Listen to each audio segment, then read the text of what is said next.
Assalamualaikum warahmatullahi wabarakatuh. Waalaikumsalam warahmatullahi wabarakatuh. Kami keseluruhan akan mempresentasikan RKS Al-Quran Hadis bab 2 yang menerangkan tentang amar ma'ruf nahi munkar yang akan dibawakan oleh saudari Dia dan saudari Salwa. Waktu dan tempat kami persilakan. Sallallahu alaihi Nabi Muhammad. Allahumma shalli alaihi. Assalamualaikum warahmatullahi wabarakatuh. Waalaikumsalam warahmatullahi wabarakatuh.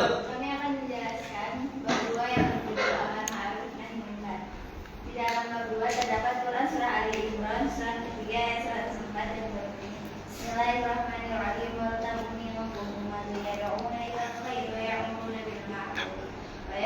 bil ma'ruf wa yanhauna 'anil munkar. Wa ulaika humul muflihun. Yang artinya, hendaklah ada di antara kamu segolongan orang yang menyeru kepada kebajikan, menyeru atau berbuat yang ma'ruf dan mencegah dari yang munkar. Mereka itulah orang-orang yang beruntung. Kandungan dari ayat tersebut adalah menjelaskan tentang perintah untuk berdakwah atau menyeru kepada kebajikan dan mencegah kemungkaran.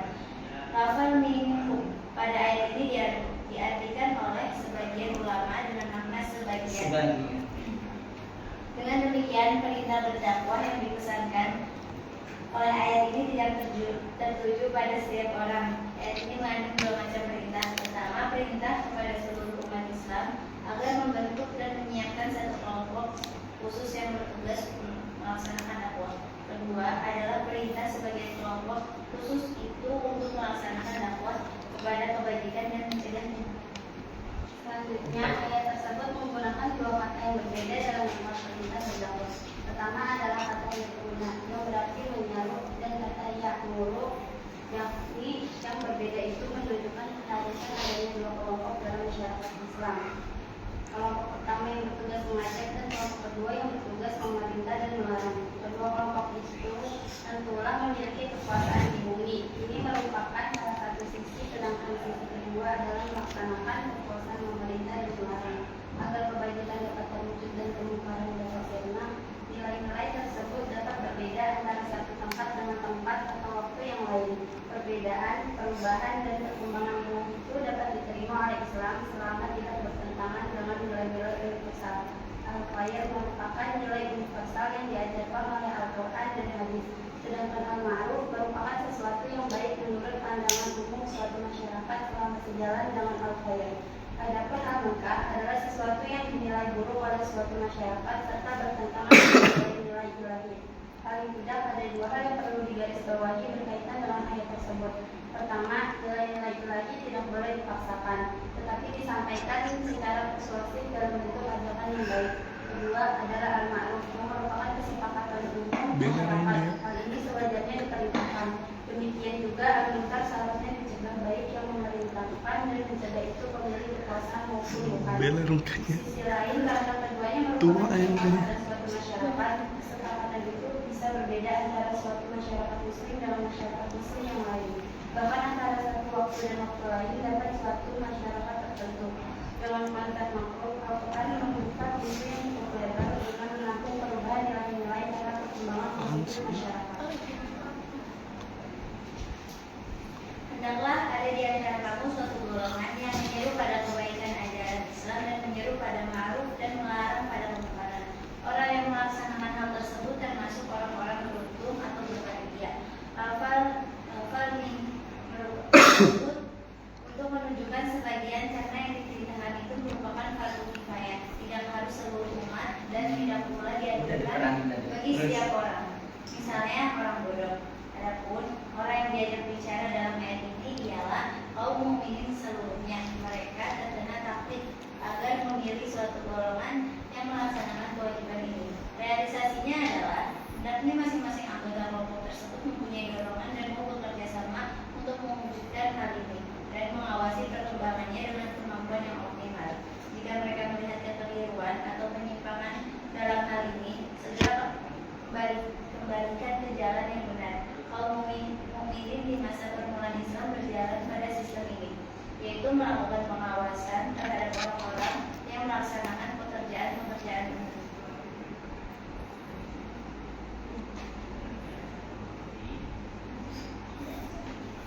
surat berikutnya 110 Al-Imran.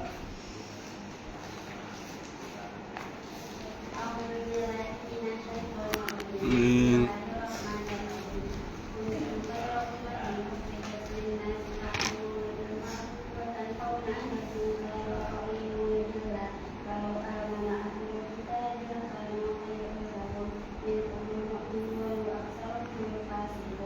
Artinya kamu umat Islam adalah umat terbaik yang dilahirkan untuk manusia selama kamu menyuruh berbuat yang baik, mencegah dari yang mungkar dan beriman kepada Allah. Seandainya ahlul kitab beriman, tentulah itu lebih baik bagi mereka.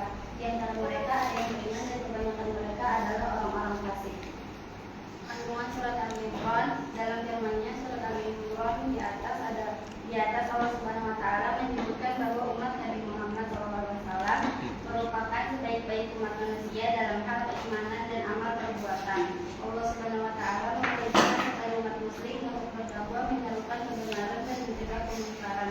Hal itu akan menjadi salah satu bukti keimanan kita kepada Allah. Kenikmatan terbesar umat muslim adalah menjadi muslim itu sendiri dan tentu bisa hidup mengamalkan syariat Islam dengan sebaik mungkin melalui Al-Quran dan Sunnah Rasulullah SAW. Allahumma sholli alaihi. Sebagai utusan Allah Subhanahu wa taala yang terbaik diutus kepada seluruh umat manusia untuk membentuk umat demi menggapai kemaslahatan di dunia dan di akhirat.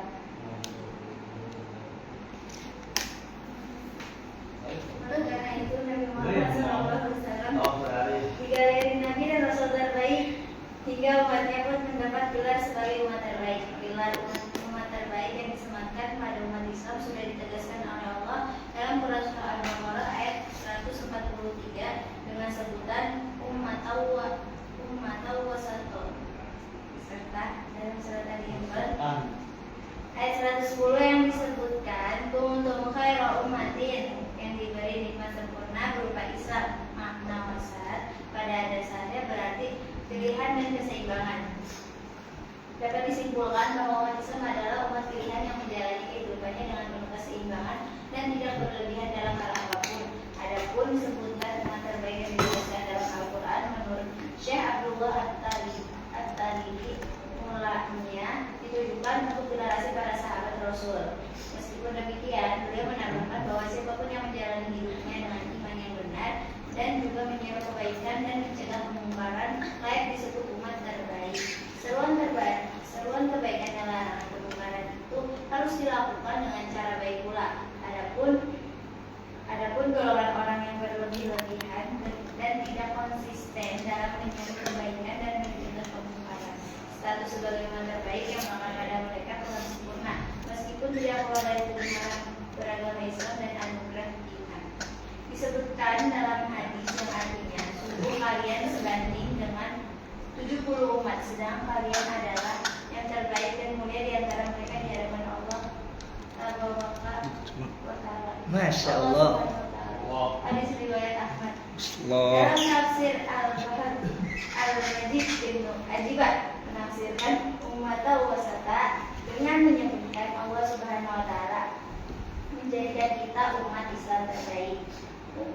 Umat muslim terbaik. Umat yang paling utama, umat pilihan yang penuh keseimbangan, yang mencucikan dirinya dengan ilmu dan amal yang diperuntukkan bagi kemaslahatan orang lain.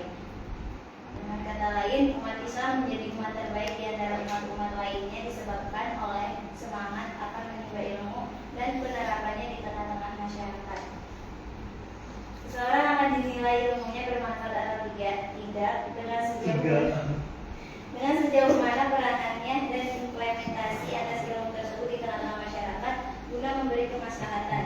Sebagaimana Allah telah mengatakan bahwa bumi dan isinya diwariskan kepada orang-orang yang membuat kemaslahatan. Adapun mengenai tafsir kuntum khairu ummah, Ibnu Ajibah menyebutkan bahwa umat Nabi Muhammad adalah umat yang paling pertama masuk surga di antara yang lainnya, karena keimanan yang mereka miliki sebagai hasil dari menyeru kebaikan dan mencegah kemungkaran.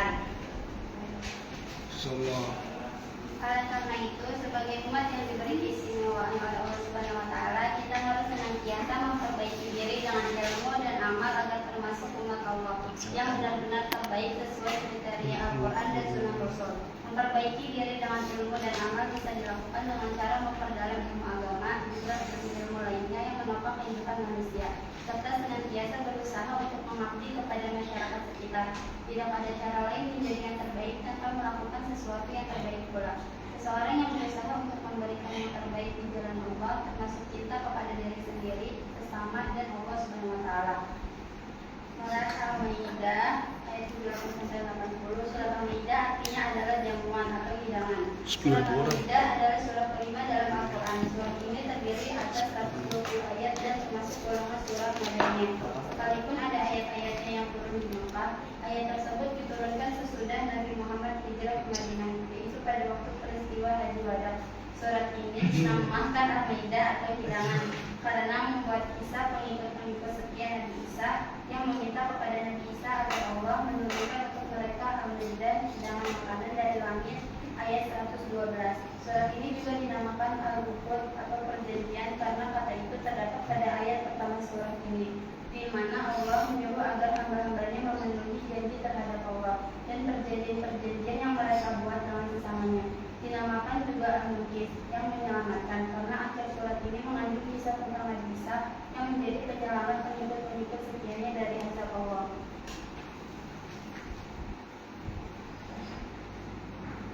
Bismillahirrahmanirrahim. Allah. Innal ladzina kafaru min bani Israil ala lisani Daud wa Isa bin Maryam dzalika bima asaw wa kanu ya'tadun. Kanu la yatanahawna an munkarin fa'alu labi'sa ma kanu yaf'aluna taro katsiran minhum yatawallaw walladzina kafaru yatawallawna alladzina kafaru labi'sa ma qaddamat lahum anfusuhum an yusaffiqu alaihim wa fil adzabi hum khalidun. Artinya orang-orang yang kufur dari Bani Israel telah dilaknat oleh Allah melalui lisan Daud dan Isa putra Maryam. Hal itu karena mereka durhaka dan selalu melampaui batas. Mereka tidak saling mencegah perbuatan munkar yang mereka lakukan. Sungguh itulah seburuk-buruk apa yang selalu mereka lakukan. Kau melihat banyak di antara mereka bersekutu dengan orang-orang yang kufur atau musyrik. Sungguh itulah seburuk-buruk apa yang mereka lakukan untuk diri mereka sendiri, sehingga mengakibatkan Allah murka kepada mereka. Mereka akan kekal dalam azab. Kandungan dari Quran tersebut adalah amar ma'ruf artinya menyeru atau memerintahkan kepada yang ma'ruf, kebaikan atau kebajikan. Adapun nahi munkar artinya mencegah atau melarang dari yang munkar. Secara etimologi, ma'ruf artinya kebajikan atau sesuatu yang sudah dikenal orang banyak dan tidak diingkari, merupakan kebalikan dari kata munkar. Secara istilah atau terminologi, makruf adalah apa saja yang dikenal dan diperintahkan oleh syariat serta orang yang melakukannya menjadi terpuji. Adapun munkar secara etimologi adalah perkara-perkara yang tidak dikenal orang serta diingkari oleh mereka. Dan secara istilah, munkar adalah perkara-perkara yang diingkari dan dilarang syariat serta dicela oleh yang melakukannya. Amar makruf dan nahi munkar adalah salah satu pilar agama Islam yang sangat penting. Tegaknya amar ma'ruf dan nahi munkar adalah menjamin tegaknya Islam dan baiknya masyarakat. Sebaliknya, apabila terabaikan, maka amar ma'ruf dan nahi munkar akan menyebabkan maraknya kemungkaran sehingga datangnya azab Allah. Banyak sekali ayat-ayat Al-Quran yang memerintahkan kita untuk menegakkan perintah amar ma'ruf dan nahi munkar ini. Di antaranya terdapat dalam Al-Quran surat Al-Maidah ayat 78-80.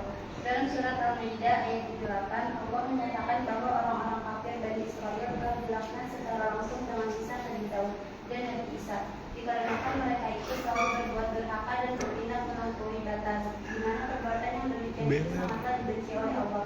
Selanjutnya dalam surat Al-Maidah ayat 79 dijelaskan bahwa orang-orang kafir Bani Israel senantiasa tidak pernah melarang dan tidak pernah berniat untuk mengubah perbuatan munkar yang mereka perbuat itu.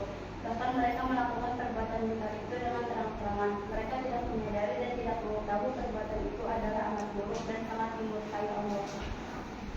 Dalam ayat berikutnya, yaitu surah Al-Maidah ayat 80, menggambarkan banyaknya orang Bani Israel yang bahu-membahu dengan orang-orang musyrik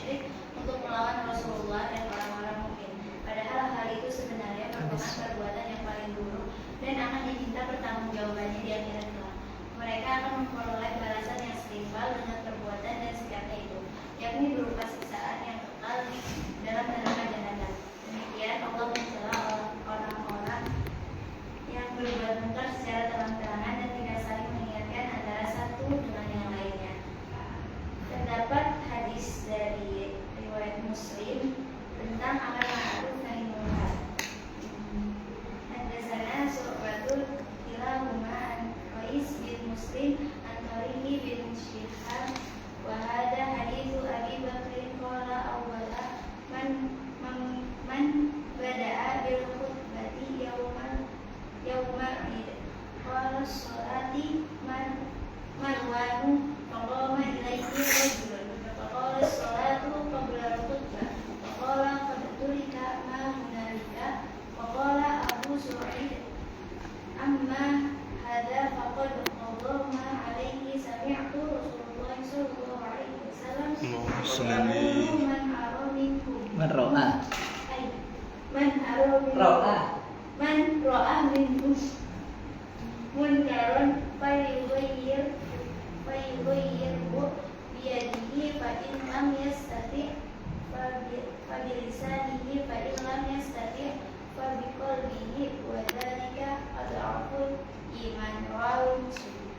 Artinya telah menceritakan kepada kami Syu'bah, keduanya dari Qais bin Muslim, dari Tariq bin Syihab, dan ini adalah hadis Abu Bakar.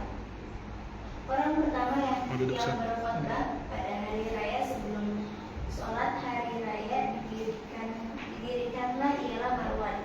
Lalu seorang laki-laki berdiri dan berkata kepadanya, sholat hari raya hendaklah dilakukan sebelum membaca khutbah. Marwan menjawab, sungguh apa yang ada dalam khutbah sudah banyak ditinggalkan. Kemudian Abu Sa'id berkata, sungguh orang ini telah memutuskan untuk melakukan sebagaimana yang pernah aku dengar dari Rasulullah SAW bersabda, barang siapa di antara kamu melihat kemungkaran, hendaklah ia mencegah kemungkaran itu dengan tangannya.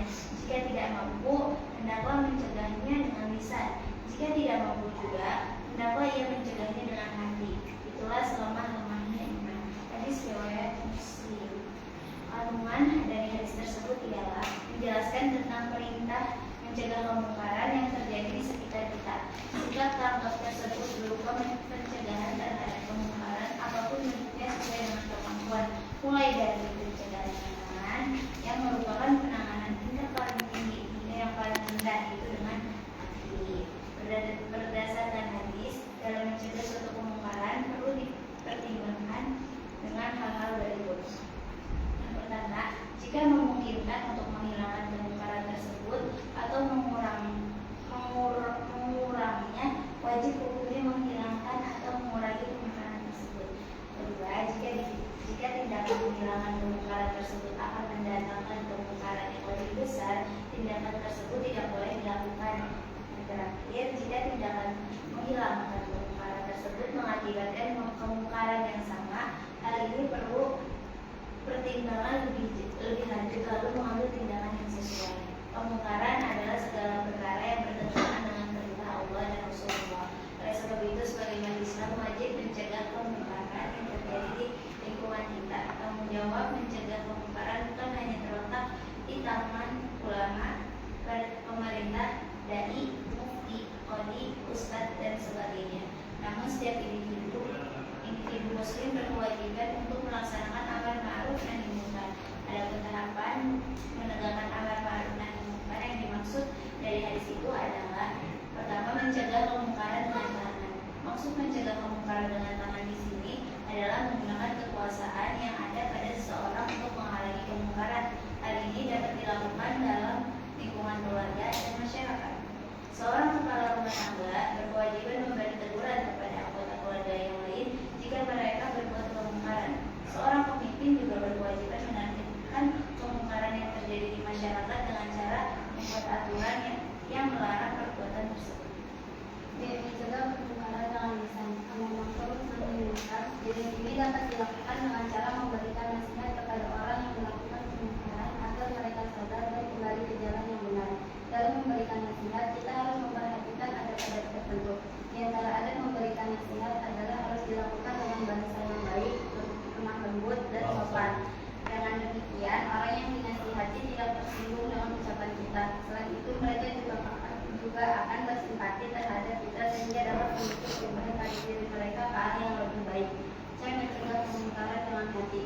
tidak mampu mencegah kemungkaran dengan tangan dan lisan, hendaknya kita melakukannya dalam hati. Hal ini dapat dilakukan dengan cara membenci kemungkaran itu dan berharap kemungkaran tersebut tidak terjadi. Membenci di sini hanya sebatas benci kepada perbuatan mungkar, bukan benci kepada pelakunya. Kita harus mempunyai perasaan kasih dan sayang kepada pelaku kemungkaran agar kita memiliki rasa tanggung jawab untuk membantu mereka keluar dari kemungkaran tersebut. Hal ini merupakan selemah-lemahnya iman, yakni lemah iman dalam perkara penyebab kemungkaran. 3. Mengamalkan amar ma'ruf nahi munkar. Pada pembahasan di atas telah dibahas bahwa menerapkan amar ma'ruf nahi munkar dapat dilakukan dengan tangan, lisan, dan hati. Adapun bentuk pengamalannya dapat dilakukan sebagai berikut. A. Dengan tangan. Dalam menegakkan amar ma'ruf nahi munkar dibutuhkan keberanian dari orang yang melaksanakannya. Orang yang memiliki kekuasaan atau kedudukan di lingkungan masyarakat hendaknya melakukan dengan otoritas yang dimilikinya. Orang yang berada di pemerintahan dapat membuat peraturan atau undang-undang yang mengatur tentang ajakan perbuatan kebaikan dan pencegahan terhadap kemungkaran. Selain itu, ia juga berkewajiban untuk menertibkan orang atau lembaga yang melakukan pelanggaran terhadap peraturan tersebut. B. Dengan lisan. Jika seseorang tidak mempunyai kemampuan atau wewenang dalam menegakkan amar ma'ruf nahi munkar, dalam hal ini kedudukan yang strategis, ia dapat melakukannya dalam lisan. Amar ma'ruf nahi munkar dengan cara ini dapat dilakukan dalam bentuk ceramah, mengadakan penyuluhan, pencerahan, ajakan, dan sebagainya dengan menggunakan lisan. Seorang dai dapat berdakwah dengan menyampaikan ceramah agama kepada masyarakat. Guru dapat memberikan pelajaran yang baik kepada muridnya. Seorang bapak dapat menasihati anggota keluarganya dan sebagainya. C. Dengan hati. Jika kedua cara tersebut tidak dapat kita lakukan, cara yang lain adalah menegakkan amar ma'ruf nahi munkar dalam hati. Hal ini dapat dilakukan dengan membenci perbuatan yang terjadi di lingkungan kita. Selain itu, juga dapat dilakukan dengan cara menggunakan orang yang berbuat kemungkaran Online dikasih dari ini Nurul Jalan. Sekian presentasi dari kami. Banyak, Sob. Mohon maaf. Banyak. Kita serahkan kepada moderator. Standar terus nggak mau buka. Moderator. Tanya. Saya mau nanya. Silakan dari yang di Untuk teman-teman, apakah ada yang bertanya? Saya mau nanya. Siapa? Dulu ada yang mau nanya?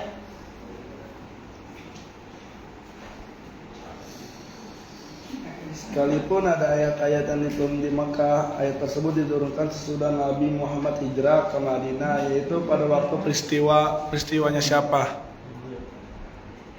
Bisa diulangi? Nih, dalam Quran surat Ali Imran ayat 3, ayat 4 berbunyi A'udzubillahi minasyaitonir rajim. Bismillahirrahmanirrahim. Wa taqum minkum ummatun yad'una wa ya'muruna bil ma'ruf wa yanhauna 'anil munkar wa ulaika humul muflihun. Ayat tersebut tentang dakwah. Apakah dakwah tersebut bisa dilakukan oleh semua orang apa hanya sebagian? Bisa semua orang apa hanya sebagian? Iya. Dakwahnya dapat dilakukan oleh semua orang apa hanya sebagian? Ayat tersebut.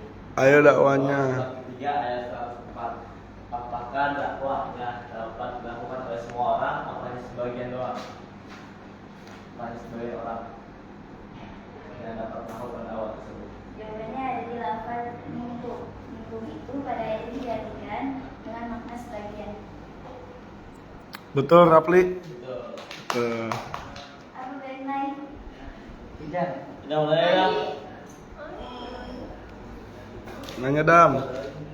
Ayo. Apa janji Allah untuk kita mengerjakan amar ma'ruf nahi munkar? Apakah ada janji Allah? Apa enggak? Enggak ada di sini, enggak ada. Janji Allah. Iya. Apakah ada janji Allah? Apa sih orang? Apa ada janji Allah? Kalau kita mah Untuk orang yang melaksanakan amar ma'ruf nahi munkar. Ada yang sih? Saja. biasa Ustaz Cem yang jawab. Terus duet narasumber dulu. Ayo, apa janji Allah? Untuk orang yang melaksanakan amar ma'ruf nahi munkar. Terus semuanya. Ayo apa? Ustaz Cem yang jawab. Tadi sudah dipaparin atau dijelasin sama Dea dan sama di ayat yang pertama dibaca. Apa ayat yang pertama dibaca tadi? Hah? Wal takum minkum ummatun yad'una ilal khairi. Terus wa ya'muruna bil ma'ruf wa yanhauna 'anil munkar.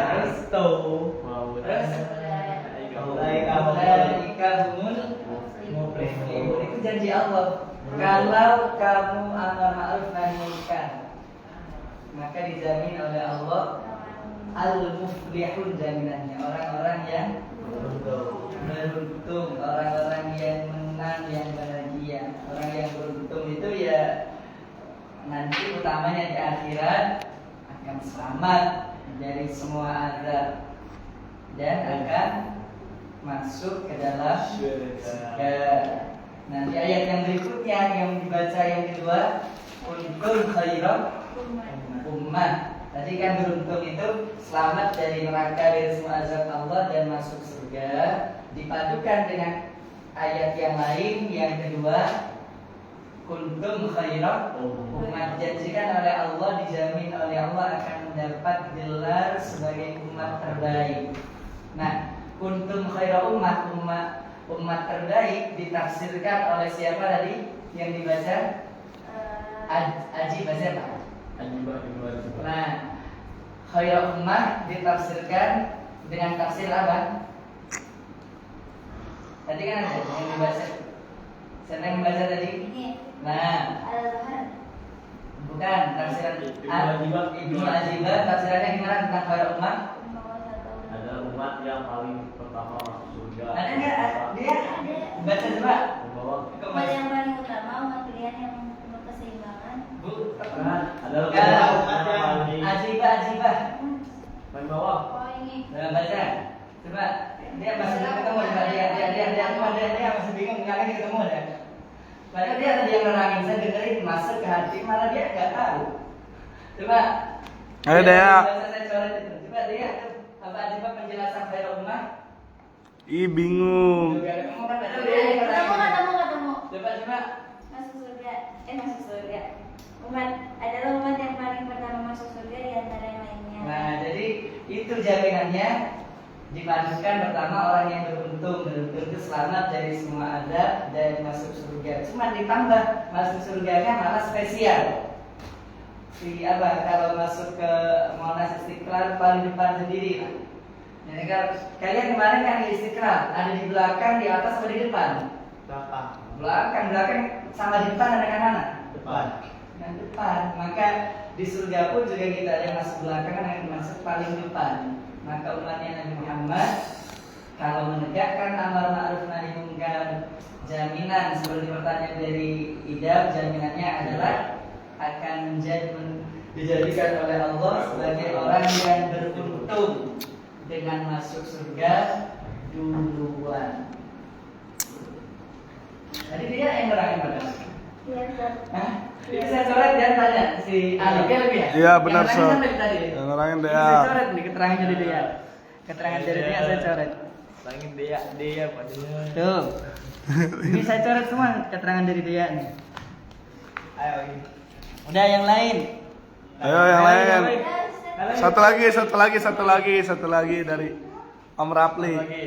Siapa orang yang bertanggung jawab atas mencegahnya kemungkaran? Orang yang bertanggung jawab atas Kemungkaran. Perbuatan kemungkaran. semuanya, semua orang, nggak cuman pemerintah, ulama, dari mufti. Salah. Betul makanya. Betul. Keterangan dari dia juga kan ya? Ini Dinda mau Dinda. Keterangan dari siapa dong tanyain? Tadi kan sama orang juga. Sudah. Ustaz di depan. Udah ya. Sudah. Makasih. Oke, Assalamualaikum warahmatullahi wabarakatuh. Rapli nutupin. Waalaikumsalam warahmatullahi Wabarakatuh. Ayo Rafli. Rapli udah langsung tutup. Iya. Iya, yuk. Berikanlah presentasi dari kelas 12 tentang LKS dari bulan hari kelas 12 yang menerangkan tentang amar ma'ruf munkar. Sekian, terima kasih.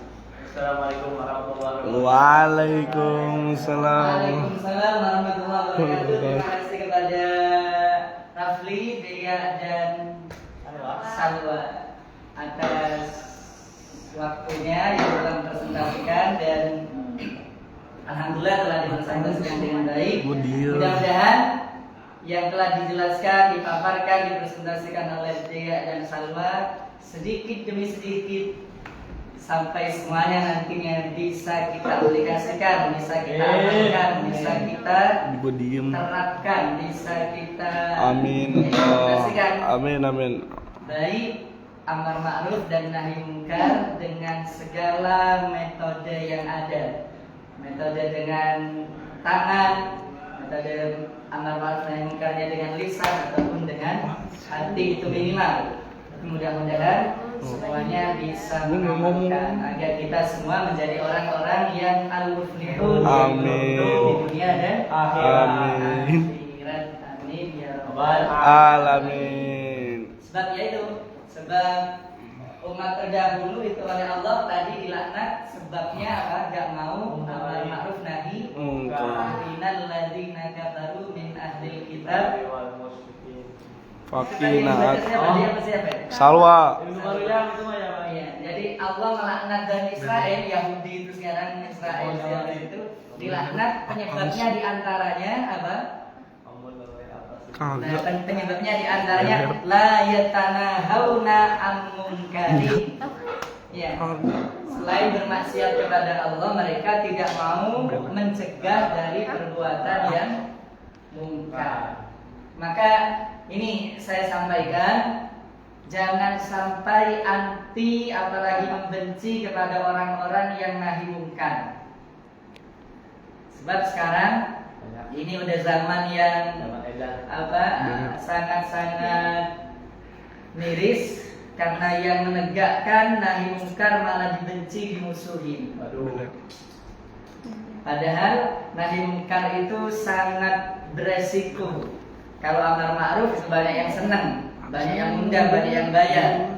Tapi kalau nahi munkar itu banyak yang ngebenci preman, polisi, bahkan bisa pemerintah. Ada kemungkaran, ada kezaliman, berani ngelawan itu hebat, berani mencegah hebat. Karena gak semuanya punya kemampuan dan punya keberanian mencegah, apalagi melawan kemungkaran. Apalagi kalau yang melakukan kemungkaran, kezaliman, orang yang punya kekuasaan atasan kita pasti diam, gak akan berani. Ya. Kalau ada yang vokal pasti akan dibenci, dimusuhi. Ya kayak saya di sini, saya paling vokal di sini. Akhirnya semua saya hadapi. Masya Allah. Itu lampu bakar. Saya ngajak kan ya. Itu gara-gara saya menentang kebenaran yang ada. Dan untuk sekarang yang bisa menentang kemungkaran itu hanya FPI. Saya bilang spesial hanya FPI. Kalau yang lain nggak bisa. Karena udah kena duit, kena jabatan dan yang lain. Baru-baru ini Prabowo itu bergabung dengan Zionis dan Amerika. Tahu? BOP itu bikinan Donald Trump yang tujuannya untuk menguasai Gaza sepenuhnya dan menghabiskan semua orang Palestina yang ada di Gaza dengan cara melegalkan penjajahan dan genosida yang ada di sana, membawa negara lain. Karena diperangi nggak bisa-bisa, akhirnya caranya licik. Nah anehnya yang bergabung ke Zionis Israel harus nyumbang 17 triliun. Banyak banget 17 triliun dikasih ke Israel dan Amerika. Setelah itu untuk mengusir orang-orang Palestina yang ada di Gaza. Dengan semuanya nanti Gaza diisi oleh orang Israel. Itu semuanya pertama diam bungkam ya, karena sudah kena uang dan kena tambang. Kalau tambang itu kekayaan yang nggak ada sekali sih. NU dapat, Muhammadiyah dapat, makanya dia. Yang vokal sampai sekarang ya FPI dengan Habib Riziknya. Yang kedua MUI. MUI awalnya menentang keputusan Prabowo yang gabung ke Amerika dan Zionis. Akhirnya apa?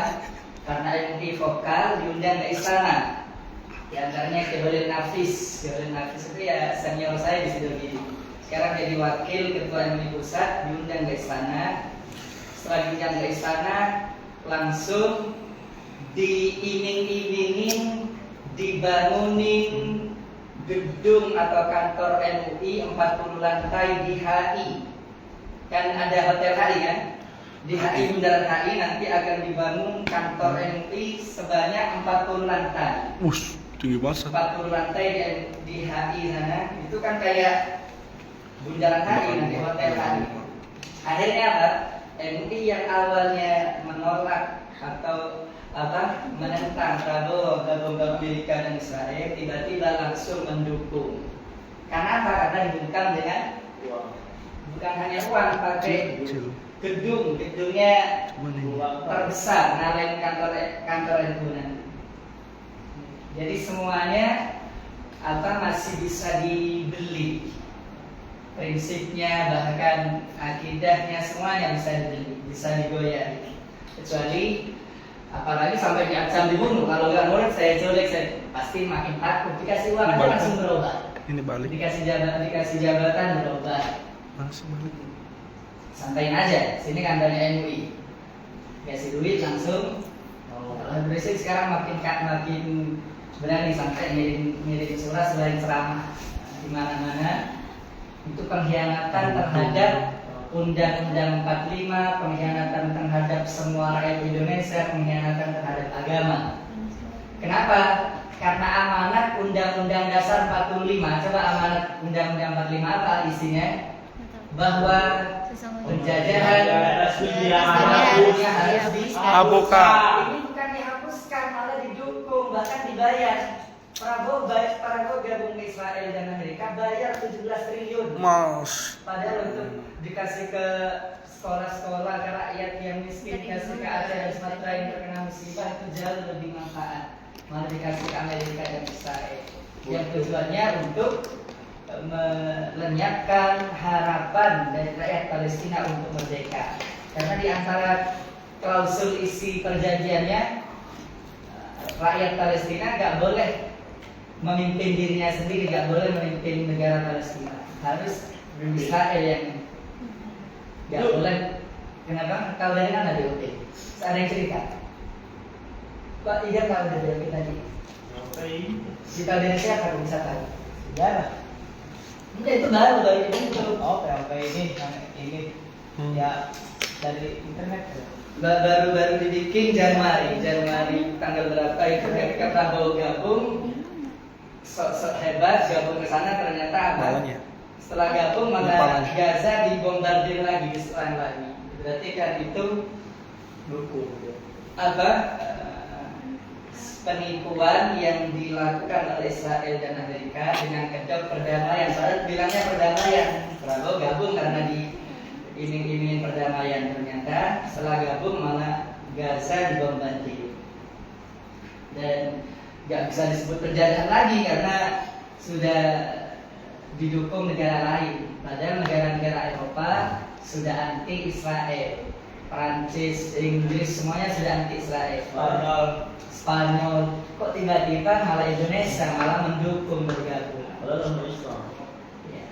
Ini tanggung jawab dulu yang milih itu mengkhianati ya undang-undang dasar, Pancasila, agama, rakyat Indonesia semuanya boikot, demo di mana-mana, presiden yang gabung. Lah ini utamanya diem. Kenapa? Karena uang dengan jabatan. Yang gak diem, yang bersuara, yang menentang keras FPI dan MUI. Cuma MUI sudah kita beli berobat. Yang tetap istimewa konsisten hanya FPI. Maka saya sangat bangga dengan FPI. Jangan membenci apalagi memusuhi yang nahi mungkar. Kalau dirinya agak berani menegakkan nahi mungkar, udah diem aja. Jangan sampai membenci. Karena bisa jadi itu semuanya wali-wali Allah. Karena wali Allah itu gak punya rasa takut.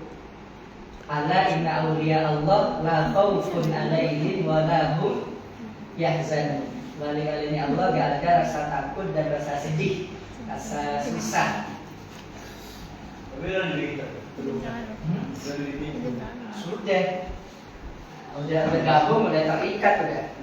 Kalau terikat satu geng dengan Zionis dan Amerika.